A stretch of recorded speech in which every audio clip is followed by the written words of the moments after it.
श्री गणेशाय नमः, श्री पांडुरंगाय नमः, श्री प्रभु रामचंद्राय नमः। पूर्वाध्यायी प्रेतोपाख्यान सांगितल्यावरी मधुसूदन गरुडाशी बोलिला वचन म्हणे वाक्य माझे अवधारी। ग्रंथकर्ते या ठिकाणी सांगतायत पाठीमागच्या अध्यायामध्ये 5 प्रेताची कथा सांगितली, आपण ऐकली। ती 5 प्रेताचा उद्धार ब्राह्मणांनी केला आणि प्रेताचं आख्यान झाल्यानंतर ना भगवान श्री विष्णू गरुडाला सांगतायत माझे वाक्य अवधारी। आता मी जे सांगणार आहे ते लक्ष देऊन ऐका। भगवंत बोलतात, तीन योगे गरुडा उत्तम कलियुग हे विषम चतुर्दश लोकी परम कठीण जान कलियुग। भगवान परमात्मा सांगतायत गरुडाला, गरुडा तू प्रत्येक युगामध्ये माझ्या सोबत आहे, त्यामुळे तुला माहिती आहे 3 युगे उत्तम। पाठीमागची 3 युग चांगली होती, कृतयुग, द्वापारयुग आणि त्रेतायुग। ही युग चांगली होती, पण कलियुग हे महाविषम। कलियुग विषासारखा आहे, दुर्धर आहे, परम कठीण असणार कलियुग आहे। भगवंत सांगतात, पूर्वी क्रतांती युगांत तामसी राक्षस झाले बहुत ब्राह्मणाशी पीडा अत्यंत रूपे धरित मचाधिक। भगवान परमात्मा सांगतायत पाठीमाग 3 युग झाली आणि पाठीमागच्या 3ही युगामध्ये तामसी वृत्तीचे राक्षस झाले होते आणि ती राक्षस ब्राह्मणांना पीडा देत होते। म्हणून मग मी 10 अवतार घेतले, पाठीमागच घेतले 3 युगामध्ये। मत्स्यादी कुर्म वराह अशा पद्धतीने 10 अवतार मी पाठीमाग घेतले।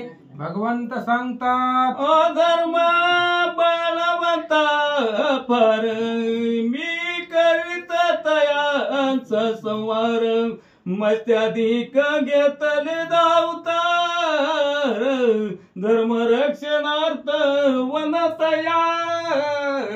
भगवान परमात्मा सांगतायत पाठीमाग सुद्धा अधर्म झाला होता ना। वत्सरूपी पृथ्वी ब्रह्मापाशी जाय नेत्र वाहे तोय सांगतसे। अधर्म झाला होता पाठीमाग सुद्धा, त्यावेळेस मी अवतार घेतले, मत्स्य कुर्म वराह अशा पद्धतीने 10 अवतार घेतले, धर्म संरक्षण केलं असं सांगतात। गाई ब्राह्मण साधू रक्षण मी केले असुर मारून धर्म स्थापनाशी जाण वारंवार करीतो झालो। पाठीमाग 3 युग झाली, 3 युगामध्ये अनेक प्रकारचे राक्षस होते, अधर्म वाढला होता आणि अधर्माचं खंडन करण्यासाठी धर्माचं पालन करायला मी अवतार घेतला। राक्षसांना मारले, साधू संतांचं संरक्षण केलं आणि धर्म संस्थापना मी केली। भगवंत सांगतात, या कलियुग माझ्यारी अवतार नाधरी मी श्रीहरी क्वचित मौमास सात्विक धरित्री अवतरणी करीती धर्म रक्षण। भगवंत सांगतायत पाठीमागच्या 3 युगामध्ये मी अवतार घेतले, प्रत्यक्षात आलो मी, पण या कलियुग एवढं दुर्धर आहे, मला बी कलियुगात याची भीती वाटायली। कोण म्हणतंय? भगवान परमात्मा। मी सुद्धा कलियुगामध्ये येणार नाही। मग तुला असा प्रश्न पडेल, जर तुम्हीच आले नाहीत तर इथं अधर्माचं खंडन कोण करणार? तर अधर्माचं खंडन करायला साधू संत आहेत। कलियुगामध्ये साधू संतच धर्माचं संरक्षण करतील, भगवंत सांगू लागले। कली हा घोर जाण पापे करती सर्व वर्ण धर्म न जाणीती तिळ प्रमाण काही उपाय योजने धन मिळविती। आणि कली भयंकर घोर आहे, खूप भयंकर अवघड आहे, दुर्धर आहे ही कली। आणि ह्या कलियुगामध्ये पापे करीती सर्व वर्ण सगळ्या वर्णामध्ये पाप होणार आहेत. ब्राह्मण, वैश्य, क्षत्रिय, शूद्र ह्या सगळ्या चारही वर्णामध्ये पाप होणार आहेत. धर्म न जाणीती तिळ प्रमाण, तिळा एवढा सुद्धा धर्म कलियुगामध्ये कोणी करणार नाहीये. अपायानानं वाईट मार्गाने पैसा कमवतील भगवंत सांगतात. पाप भयन सेचिती ब्राह्मण स्वधर्मे नाचरती, नीच अधर्म करती पुत्र द्वेषती माता पितरा.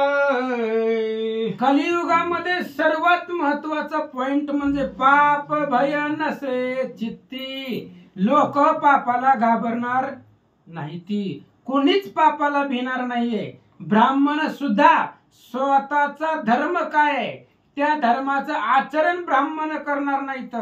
नीच अधर्म लोक करतील आणि पुत्र सुद्धा आई बापाला नाव ठेवणार, आई बापाला म्हातारपणामध्ये बाहेर काढणार, पोरगा बापाचं ऐकणार नाही. ही कलियुगामध्ये घडणार आहे भगवंत सांगतात. आणि माता पितर स्त्री आणि शरणांगत नरंग धर्म याचे पालन करणार, ऐसा खगेंद्रा कोणी नसे. अहो धर्माचं पालन करणार कलियुगामध्ये कोणीच नाहीये. गुरु धर्माचं पालन करणार नाही, आई वडील नाही, स्त्री नाही, शरणांगत गुरुचं पालन कोणी करणार नाही, गुरुचा सांभाळ करणार नाही, आई वडिलांचा कोणी सुद्धा सांभाळ करणार नाही, स्त्रीला आधार कोणी देणार नाही, शरण आलेल्याला शरणांगती देणार नाहीये. एवं सगळं धर्म ह्या कलियुगामध्ये लोप पावणार आहे भगवंत सांगतात. कोणी अग्निधारणा करुणी नीती हो मन किजे ब्राह्मणी, अग्नी होत्रे होते दंबे करुणी सत्विका लागुनी निंदिती. आणि ब्राह्मण आहे, ब्राह्मणाचं काम काय असतं? वेदाचं पठन करणं, अध्ययन करणं आणि यज्ञ करणं. ब्राह्मण यज्ञ करायचं बंद करणार आहेत. कलियुगामधली ब्राह्मण यज्ञ करणार नाहीत, वेदाचा अभ्यास करणार नाहीत आणि महाराज लोकांना त्रास होणार आहे, माळकरी महाराजाला त्रास होणार आहे.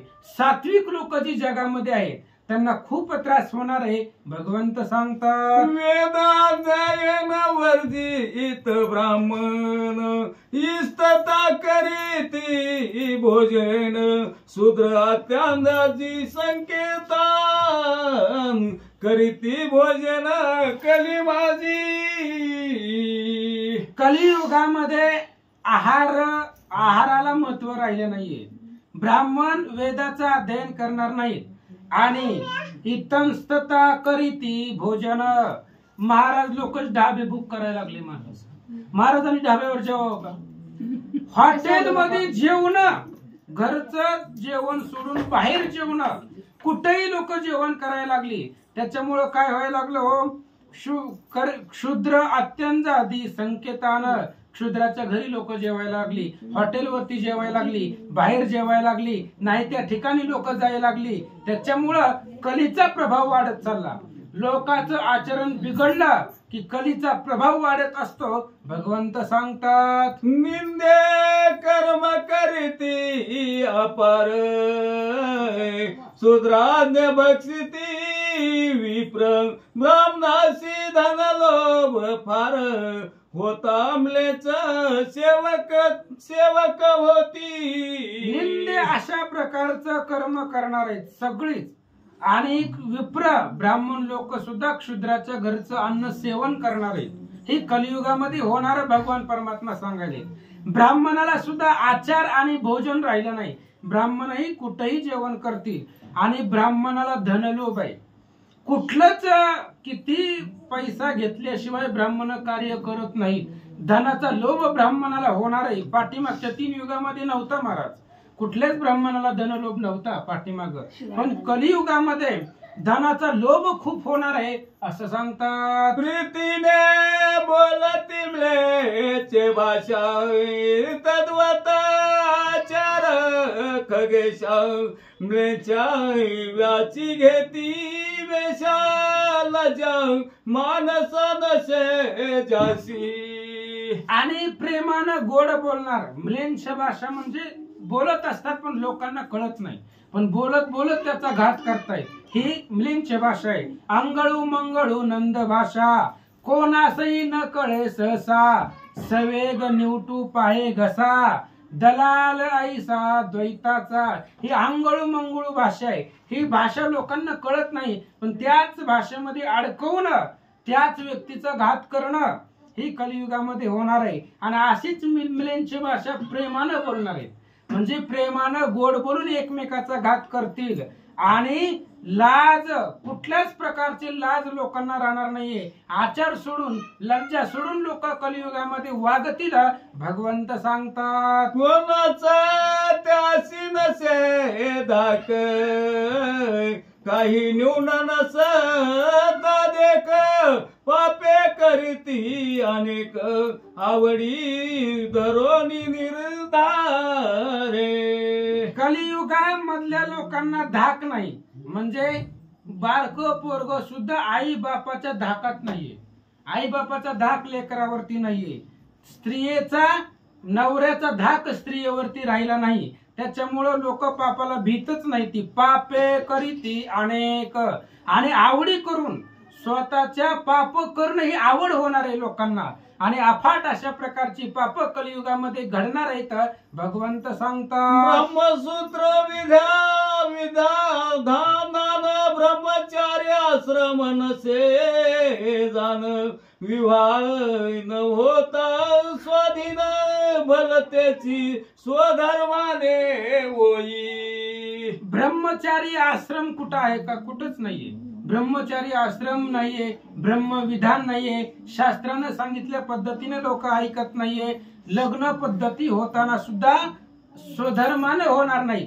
लग्न पद्धती सुद्धा जातीच्या धर्माच्या बाहेर होणार आहेत, असं भगवंत सांगतात. ब्राह्मण सेवा शूद्र न करती, ब्राह्मण शूद्र सेविती, नीचा परी नम्र असती, सेवा कर्म करती शूद्राचे. ब्राह्मण सेवा करणं परम धर्म आहे. भगवान परमात्म्याने सुद्धा ब्राह्मणाचे शब्द मोडले नाहीत. ब्राह्मण हा देवस्थानी असतो, आणि अशा ब्राह्मणाची सेवा करणं लोकांनी सोडून दिलं. ब्राह्मणाची सेवा करत नाही, क्षुद्रांची सेवा करतायत. नाही त्या दारामध्ये लोक जात आहेत. ब्राह्मणाला स्पर्श केलं तरी लोक विटा मानतील, असं भगवंत सांगतात. माझ्या भक्तीचे दंभ शूद्र करीती कली, माझी अपार विटाळ मानिती परशेत विप्र, मूर्ख घोर पापी. माझी भक्ती तर करणार नाहीतच, पण जे करतायत त्याला सुद्धा आडवं जात आहेत. माझ्या भक्तीमध्ये लोक त्या ठिकाणी आडवी येणार आहेत. कलीमध्ये अफाट अशा प्रकारचा दोष होणार आहे. अहो, ब्राह्मणाला जरी स्पर्श झाला तरी त्या स्पर्श झालेल्याचा विटाळ लोक मानणार आहे. अहो, भगवंतानं उच्च स्थान दिले ब्राह्मणाला. भगवान श्री विष्णूने लात ब्राह्मणाची सहन केली, आणि त्या ब्राह्मणाला कलियुगामध्ये स्पर्श जरी झाला तरी लोक त्याचा विटाळ मानतील. हे कलियुगामध्ये प्रत्यक्ष घडणार आहे. भगवंत सांगतात, माझी प्रतिज्ञा वेद निंदक, ते पामर न जाणती, निष्कंक कंटक चतुर्भुज ते शरीर देख, ब्राह्मण हुनी अधिक माते नसे. अहो, ब्राह्मण मला खूप श्रेष्ठ आहे व माझं चतुर्भुज शरीर आहे, पण ब्राह्मणापेक्षा श्रेष्ठ माझं शरीर नाहीये. हे ब्राह्मण मला अत्यंत पवित्र आहे, आणि माझी प्रतिज्ञा आहे काय? वेद निंदक लोक आहेत जगामध्ये. माझी प्रतिज्ञा वेदाचा सांभाळ करण्याची आहे, ब्राह्मणाचा सांभाळ करण्याची आहे. अहो, ब्राह्मणाचा अतिक्रम सर्वथा न करी रघुत्तमा, आदरीला लौकिक धर्म, बंधू उत्तम उठवावया. 7 अध्यायामध्ये लक्ष्मण शक्ती फक्त ब्राह्मणाचं वचन मोडायचं नाही म्हणून आहे. ब्राह्मणाचा अतिक्रम रामानं केलाच नाही. आदरीला लौकिक धर्म, म्हणून सांगितलंय माझ्या शरीरापेक्षा सुद्धा श्रेष्ठ ब्राह्मण आहे मला, आणि ह्या ब्राह्मणाची निंदा लोक करणार, वेदाची निंदा करणार. भगवंत सांगतात मूर्ख्यात्वा विद्या विद्वान ब्राह्मण माझी तनु जान, ते जरी अनाचारी ब्राह्मण तरी पूजन योग्य त्याचे. ब्राह्मण हा वर्ण आहे, आणि ब्राह्मण वर्णामध्ये जन्मलेला प्रत्येक जीव, ब्राह्मणाचं शरीर म्हणजे माझं शरीर आहे. मग एखादा ब्राह्मण असतो जो अनाचारानं वागतो, वाईट मार्गाने वागतो, असा ब्राह्मण असला तरी त्या ब्राह्मणाची पूजा करायची, कारण तो ब्राह्मण आहे, तो ब्राह्मण वर्णामधला आहे. त्याच्यामुळं ब्राह्मणाचं शरीर म्हणजे माझं शरीर आहे. ब्राह्मण मूर्ख असू दे किंवा विद्वान असू द्या, त्याची पूजा करावी, पण लोक करणार नाहीत. भगवंत बोलतात इतर वर्ण सर्व लक्षणी पूजा योग्य नव्हे जनी, दुर्बळ गायी भरली चिखलानी तरी पूजा जनी तिची कीजे. आणि इतर बाकी वर्ण जे आहेत ना ते पूजेच्या योग्यतेचे नाहीत. बाकीच्या वर्णापेक्षा ब्राह्मण वर्ण श्रेष्ठ आहे, आणि ब्राह्मण कसाही असू द्या ब्राह्मणाची पूजा करायची. उदाहरण दिलं महाराज व्यवहारामधलं. आपल्याकडे गायी आहे, गायीचा सांभाळ आपण करतो, पण एखाद्या दिवशी गाय जर चिखलामध्ये लुळली तर तिच्या पूजा करायची आपण बंद करतो का? गायी चिखलामध्ये लुळली म्हणून त्याला सोडून देतो का? गायी चिखलामध्ये लोळू द्या, नाहीतर कुठं बी लोळू द्या, आपण गायीची पूजाच करतो. तसं ब्राह्मणानं कसंही वागू द्या, ब्राह्मणाची पूजाच करावी. भगवंत बोलतात भागीरथीत स्नान केले तरी पूजेसी पात्र न, कोणी न करी तिचे पूजन, तस्मात सर्वात उत्तम ब्राह्मण जगी. गायी चिखलामध्ये लोळली तरी तिची पूजा करतोय, आणि गाढवानं भागीरथीत आंघोळ केली, गाढवाची पूजा कोण करतं? म्हणजे गाढवानं भागीरथीमध्ये जरी स्नान केलं तरी त्याची पूजा कोणी करत नाही, आणि गाय चिखलामध्ये जरी लोळली तरी तिची पूजना योग्य आहे. गायी श्रेष्ठ, सर्वश्रेष्ठ आहे हिंदू धर्मामध्ये. गाढवाचं जसे कोणीच पूजा करत नाही, मग त्यानं भागीरथीमध्ये स्नान करू दे, नाहीतर त्रिवेणी संगमामध्ये पडू द्या, गाढव कुठल्याच पद्धतीने पूजेचा योग्य नाही. तसं गायी सर्वश्रेष्ठ पूजेच्या योग्यतेची आहे, तसंच ब्राह्मण जगामध्ये उत्तम वर्णामधला आहे. भगवंत सांगतात या कलियुग माझारी तीर्थे अनेक भूमीवरी, तैसे ब्राह्मण निर्धारी देश ग्रामांतरी अनेक. या कलियुगामध्ये अनेक तीर्थ आहेत, ह्या जमिनीवरती अनेक तीर्थ आहेत, पण आपल्याला एवढ्या तीर्थांना जाता येत नाही. मग काल परवा महाराजांनी सांगितलं, अवघीच तीर्थे घडली एक वेळा, चंद्रभागा डोळा देखली या. अनेक तीर्थ आहेत, आणि अनेक तीर्थ असल्यामुळं अनेक ब्राह्मण आहेत. अनेक देशाच्या बाहेर गावामध्ये प्रत्येक ठिकाणी ब्राह्मण आहेत.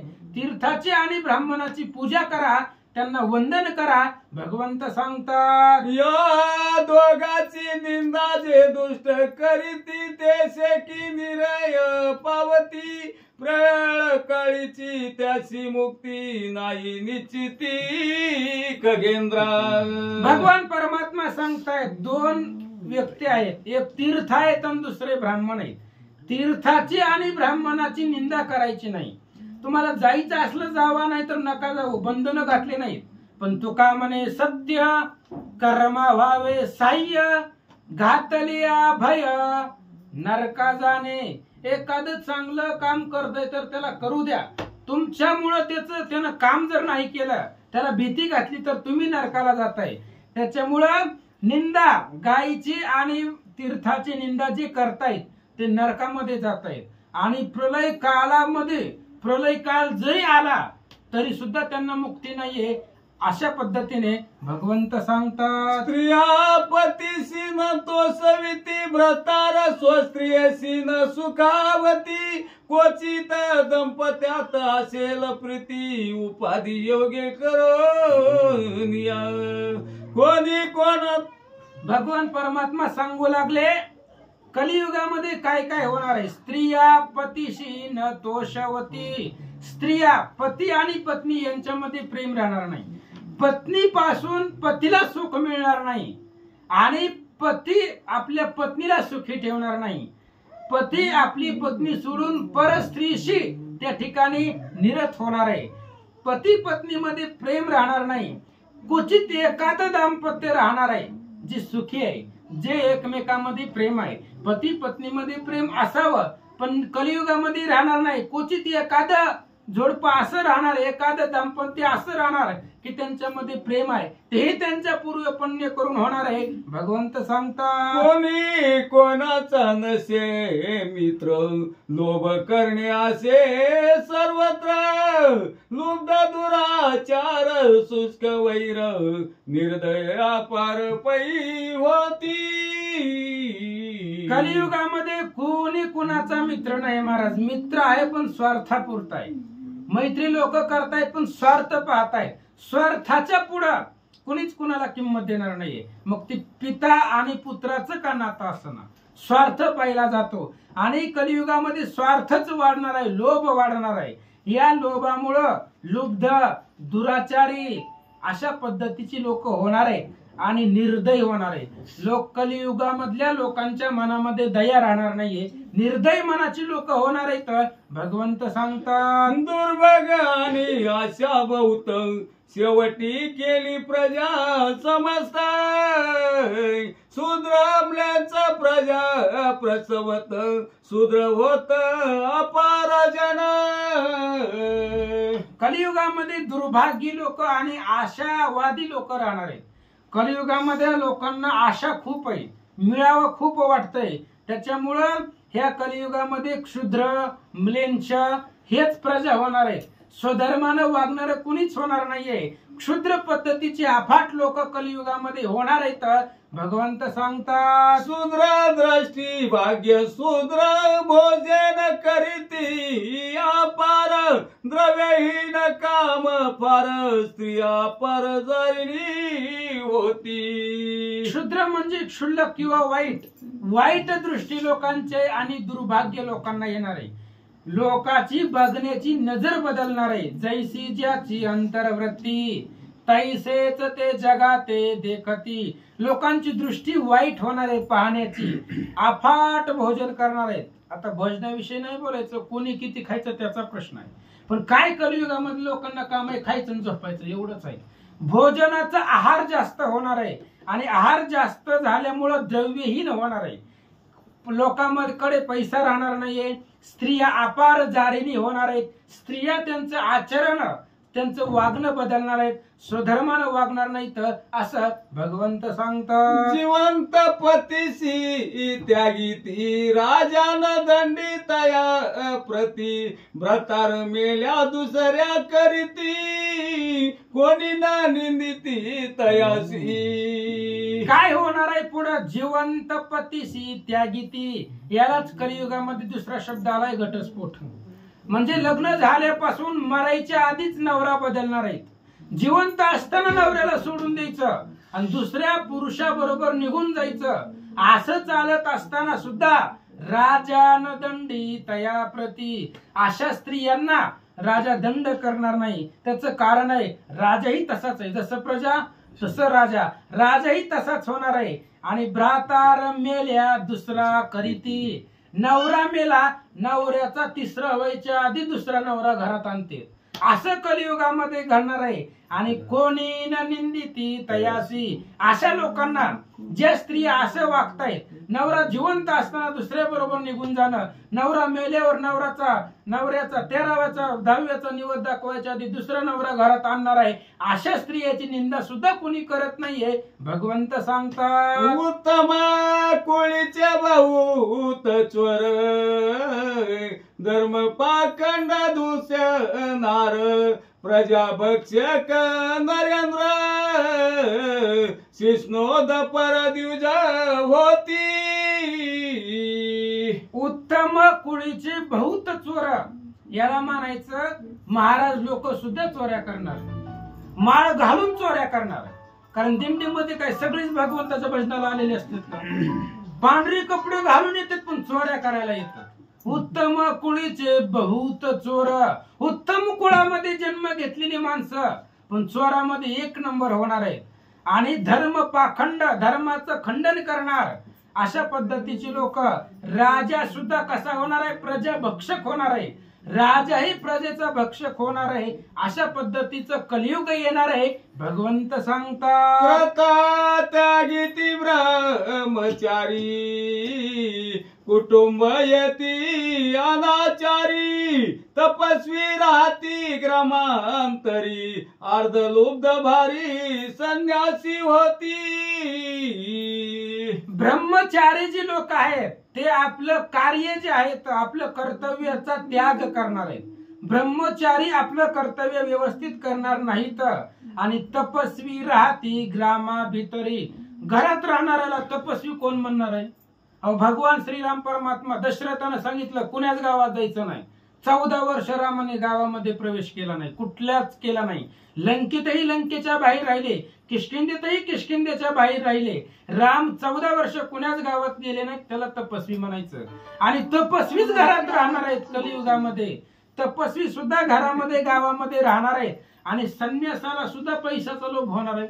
संन्यासाला पैसे कशाला लागतात? संन्यासी सुद्धा पैशाच्या मागे जाणार आहे.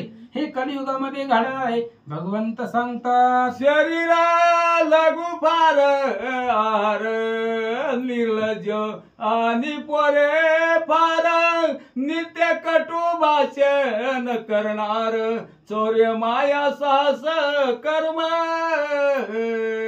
कलियुगामध्ये शरीर लहान आहे पण आहार फार आहे. शरीर लहान आहे, शरीर लहान म्हणजे लहान शरीराला आहार खूप झालाय. कारण काम नाही ना काय, फक्त खायचं आणि झोपायचं, त्याच्यामुळे आहार जास्त झाला. निर्लज्ज लोक कलियुगामध्ये होणार आहे. लाज लोकांना राहणार नाही. अफाट संतती होणार आहे. एकाला 10 पोरं होतात महाराज. ही संतती वाढणार आहे कलियुगामध्ये. आणि कटू भाषण करणार आहे.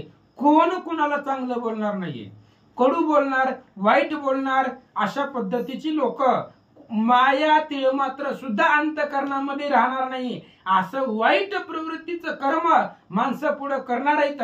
भगवंत सांगतात संकटी सेवक स्वामी ते त्यागीती, पिता माता भ्रांता सुद्रया प्रती, सुरद हृदय त्वनसे निचिती, दिन जारवती कलित नर.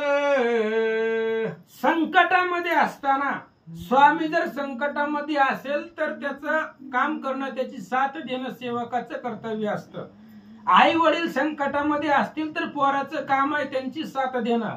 आई वडील संकटामध्ये असलं की पोरग बायकोच्या बाजूने जात आहे ना आई बापाला घराच्या बाहेर काढतोय. हे कलियुगामध्ये होणार आहे. आई बाप, बहीण भाऊ यांच्यामध्ये सुहदपणा राहणार नाही, यांच्यामध्ये आप्तपणा राहणार नाही, यांच्यामध्ये प्रेम राहणार नाहीये. कुठल्याच प्रकारचा जे काही सुहदपणा आहे, जवळचा आहे ते राहणार नाही. मित्र मित्रामध्ये मित्रपणा राहणार नाही. आई वडिलांमध्ये प्रेम राहणार नाही. बहीण भावामध्ये प्रेम राहणार नाही. असं भगवंत सांगतात. शूद्र धर्म आचरती, तपोवेसे पोट भरती, संस्थान करून या धर्म सांगती, नीच करती ब्राह्मणाशी. शूद्र धर्माचं आचरण करून पोटासाठी संत झाले कलित बहुत.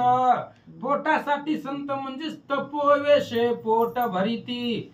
तपाचा वेश घ्यायचा, महाराजाचा वेश घ्यायचा आणि पोट भरायचं. कारण त्यांना माहित आहे महाराजाची कपडे घातले की कुठे बी जावं खायला भेटतंय.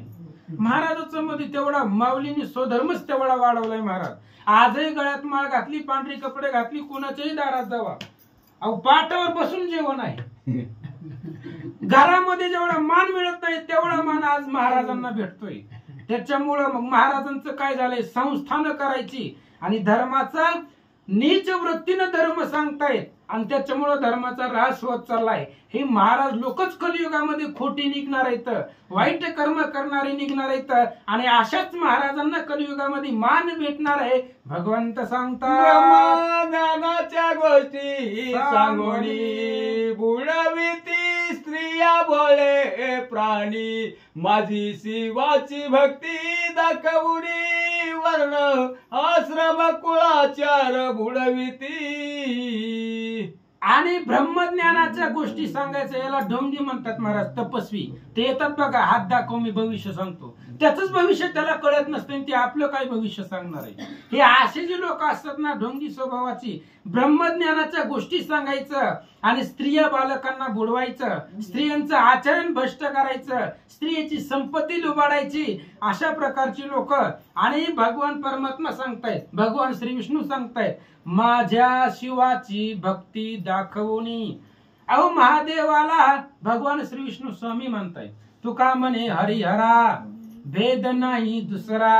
आणि अशा पद्धतीनं महादेव स्वभावानं भोळा आहे, पण त्याला तिसरा डोळा आहे. भोळा जरी असला तरी तिसरा डोळा उघडला तर महादेवा एवढा रागीट कुणी नाही आणि महादेवा एवढा दयाळू कुणी नाहीये. अहो साधी भक्ती करा, महादेव सर्वस्व द्यायला दान होत आहे. अशा पद्धतीने त्या महादेवाची भक्ती दाखवून वर्ण आश्रम कुळाचार ही सगळे लोक बुडवणार. भगवंत सांगतात, कलित न मिळेल उत्तम वस्त्र.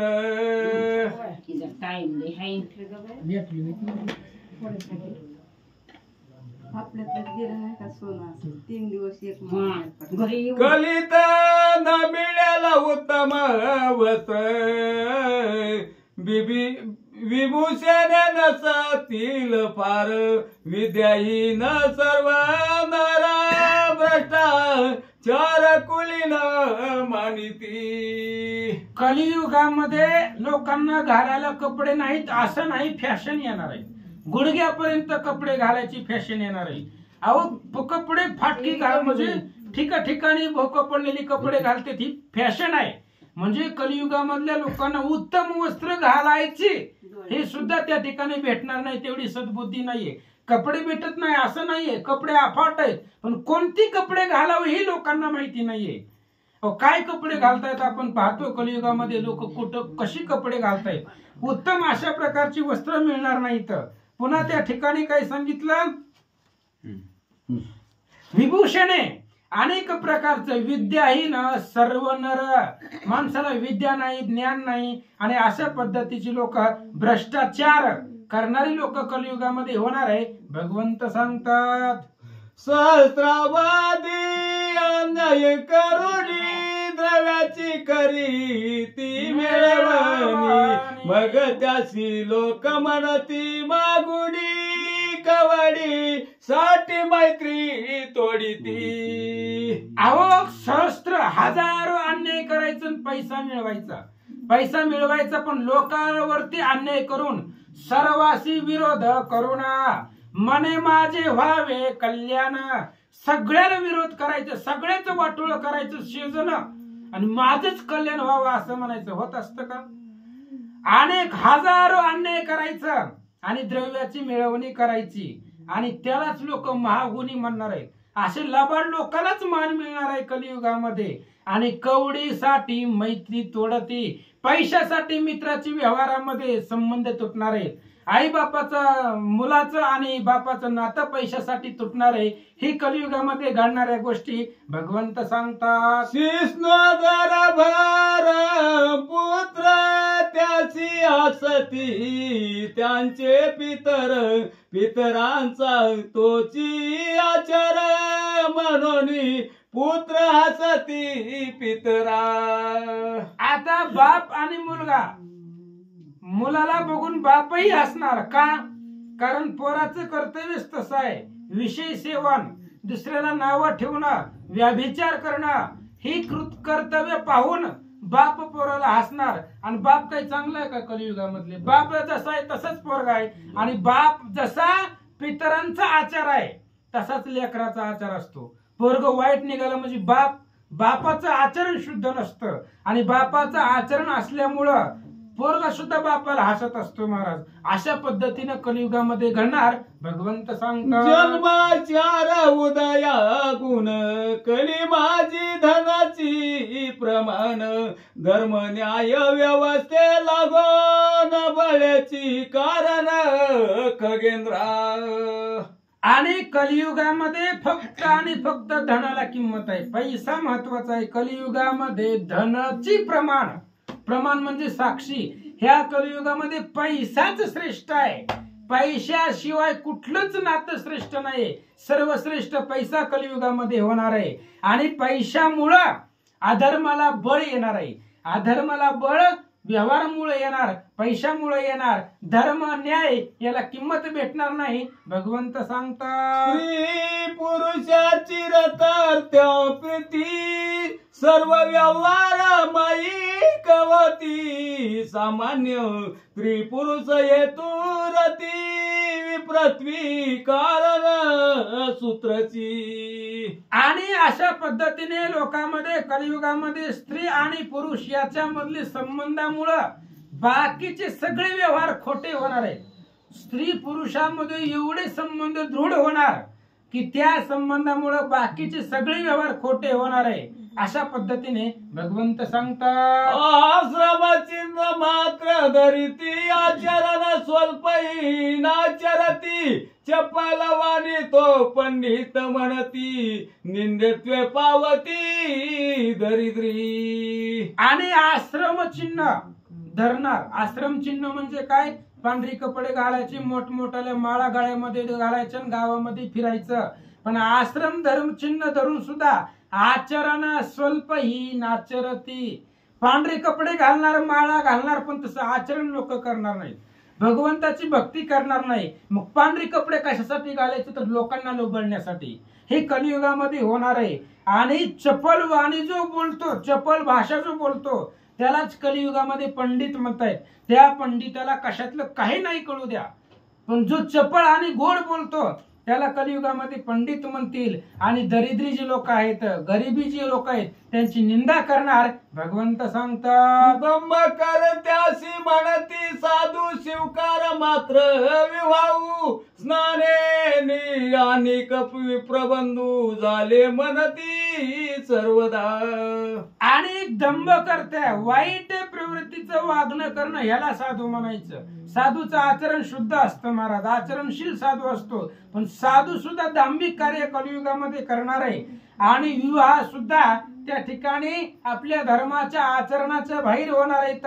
थोडस स्नान करायचं, त्याच स्नानाला सगळं कर्म केलं असं म्हणायचं. असं कलियुगामध्ये घडणार. भगवंत सांगतात, गोरस्त होईल तीर्थ बुद्धी केश धारणी लावण्याची अवधी. उदय पूर्णार्थ सर्वाची बुद्धी धैर्य सत्यत्व जाणीजे. तीर्थाला लोक जाणार नाही. तीर्थाविषयी लोकांची दुर्बुद्धी होणार आहे. तीर्थाचं नाव काढलं की लोकांच्या मनामध्ये दुर्बुद्धी निर्माण होणार आहे. कोणीही तीर्थाला जाणार नाही. आणि उदर भरण्यासाठीच सर्वांची बुद्धी आहे. लोक बुद्धीचा वापर फक्त व्यवहारामध्ये करणार, संसारामध्ये करणार. परमार्थामध्ये दुर्बुद्धी येणार, व्यवहारामध्ये सुबुद्धी येणार. असं कलियुगामध्ये घडणार आहे. भगवंत सांगतात, कुटुंब पोषे कशी दक्ष म्हणती यशाविषयी धर्म सेविती. निर्दय राजे प्रजा लुटती चोर धर्मे करो निया. कुटुंबाचं जो पोषण करतो त्यालाच दक्ष, त्यालाच चांगलं म्हणणार लोक. कुटुंब व्यवस्थित सांभाळणं म्हणजे त्यालाच चांगलं म्हणणार.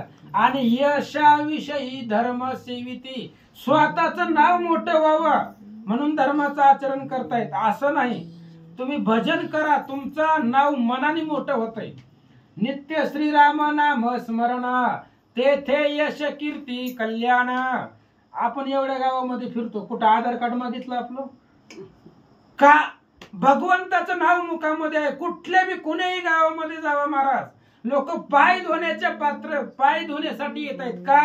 भगवंताचं भजन मुखामध्ये आहे. आणि यश मिळण्यासाठीच लोक धर्माचं आचरण करणार आहेत. कलियुगामध्ये धर्म वापरणार, पण स्वतःचं नाव मोठं व्हावं म्हणून धर्माचं आचरण करणार. निर्दय राजा प्रजा लुटीती. राजाच निर्दय होणार आहे, प्रजेचा पैसा राजा लुटणार आहे. आणि चोर धर्मामध्ये चोर होणार आहेत.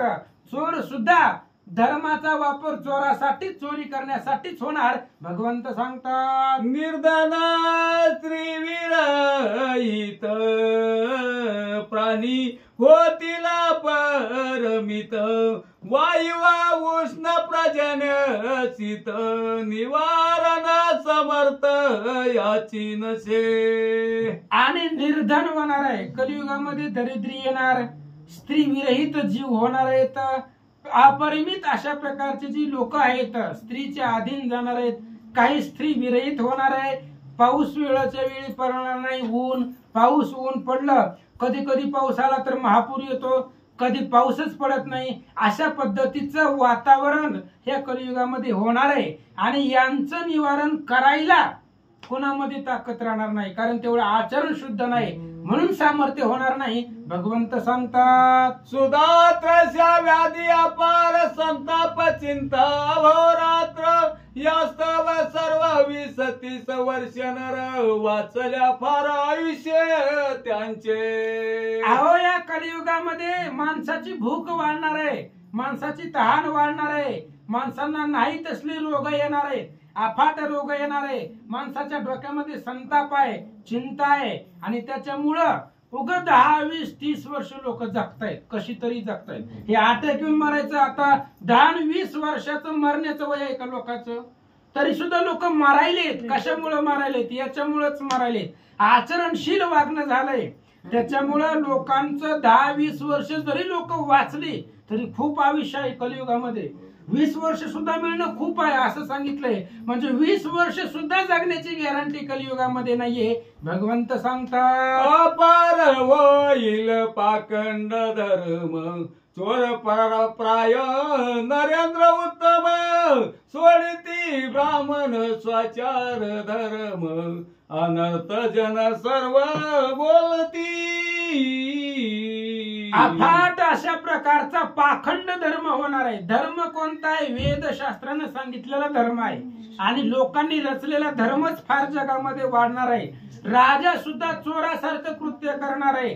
आणि सगळ्यात महत्वाचं सांगितलंय, अनृत जन सर्व बोलती. अनृत म्हणजे खोट, खोट लोक एवढं बोलणार आहे, अफाट खोटं बोलणार आहे, त्या खोटं बोलण्याला मर्यादा राहणार नाहीये महाराज. अशा पद्धतीने भगवंत सांगतात, प्राय सर्व वर्ण होतील शेळी समान गायी सकल ग्रहप्राय आश्रम दिसतील चोर होतील सुरूर दैजना.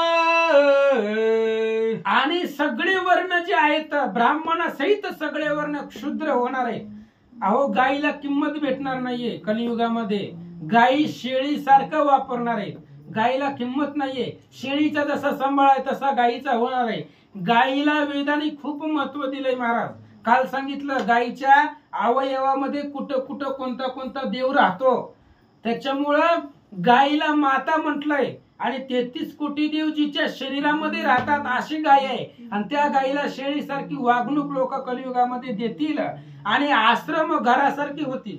आश्रमामध्ये फक्त एक माणूस असतो संन्यासी, आश्रमच त्या माणसाने गच्च भरतील, अफाट त्या आश्रमामध्ये लोक राहतील, आणि चोऱ्या होणार पण बाहेर नाही, घरातल्या घरात चोरी होणार आहे, घरचीच लोक घरातली चोरी करणार. भगवंत सांगतात, धन्य होतील अनुप्रमाण महावृक्ष होतील लान विजा मात्र मेघी जाण गरे ओस पडतील फार. कलियुगामध्ये धान्य लहान होणार आहे, धान्य अनुप्रमाण होणार आहे. सहसा लवकर धान्य कलियुगामध्ये भेटणार नाहीये.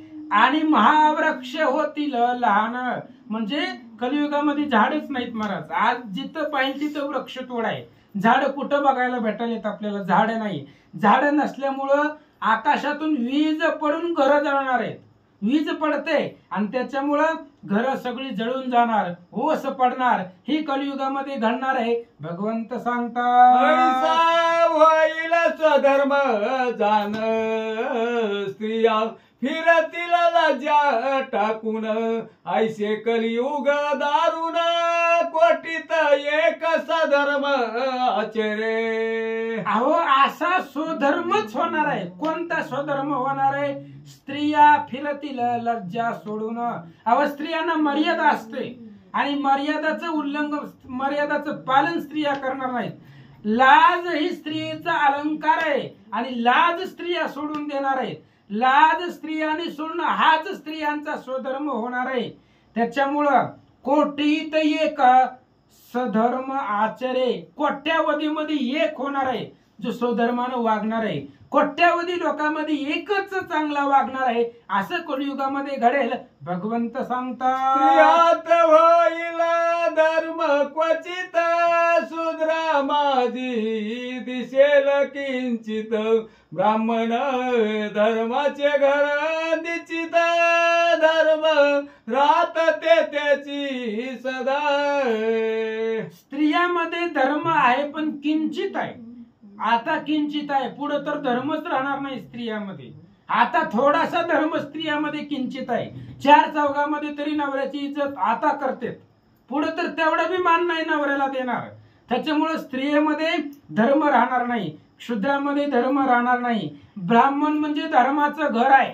ब्राह्मण ही धर्माचं घर आहे. धर्म तिथं राहतो जिथं मी राहतो.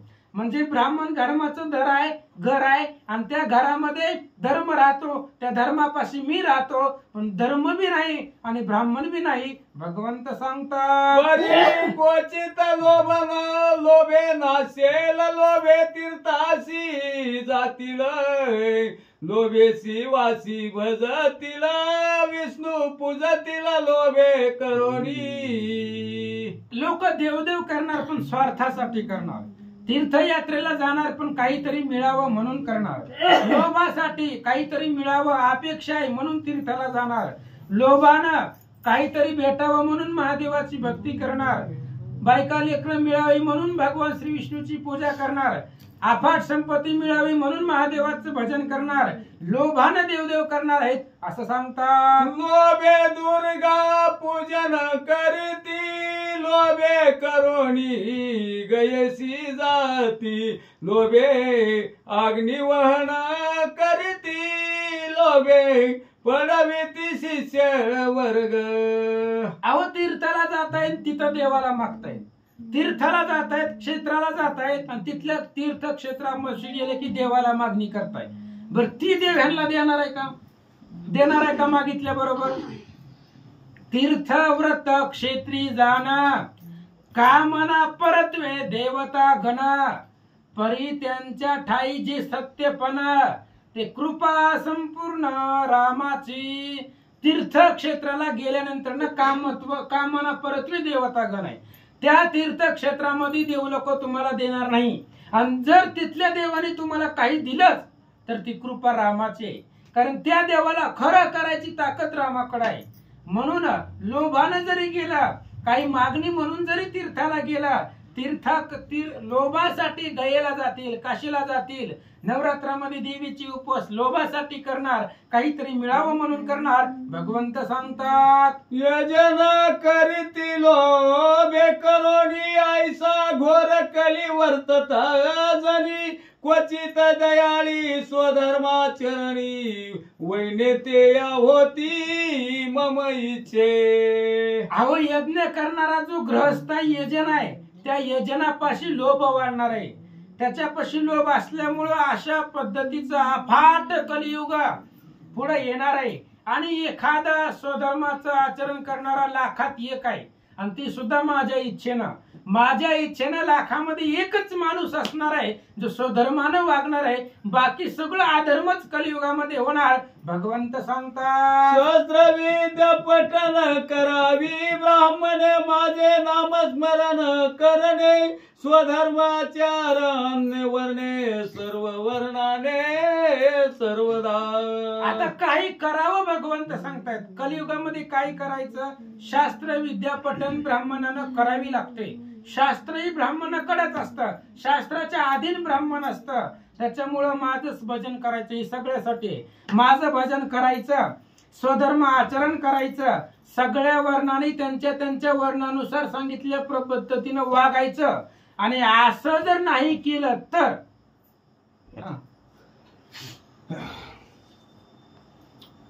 काही न करिता नरक प्राप्त या स्थळ स्वल्प तरी धर्म करावे त्याने स्वर्गी सुख होते, तस्मात कलियुगात धर्म करावा.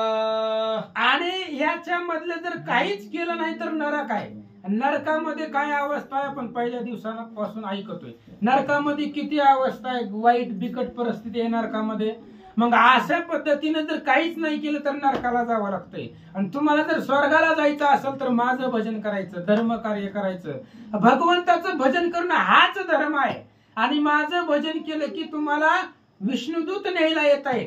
आणि यमदूताला त्यांची आज्ञा आहे, नका जाऊ तया गावा नामधारकांच्या शिवा. अहो जिथं माझं भजन होत आहे, यमानं त्यांच्या दूताला ऑर्डरच केली आहे, जिथं माझं भजन आहे तिथे गावच्या शिवाला सुद्धा जायचं नाही. यमलोकाला सांगितलंय. आणि माझं भजन करा स्वर्गाला जाताल, माझं भजन नाही केलं तर नरकाला जाताल. आळंदीच्या मालकाचं म्हणणं आहे, हरिविन जन्म नरकाची पैजाना, यमाचा पाहुणा प्राणी होय. माझं भजन नाही केलं तर यमाचा पाहुणा म्हणून राहावं लागतंय. आणि यम पाहुण्याचा पाहुणचार योग्य पद्धतीनं करतो.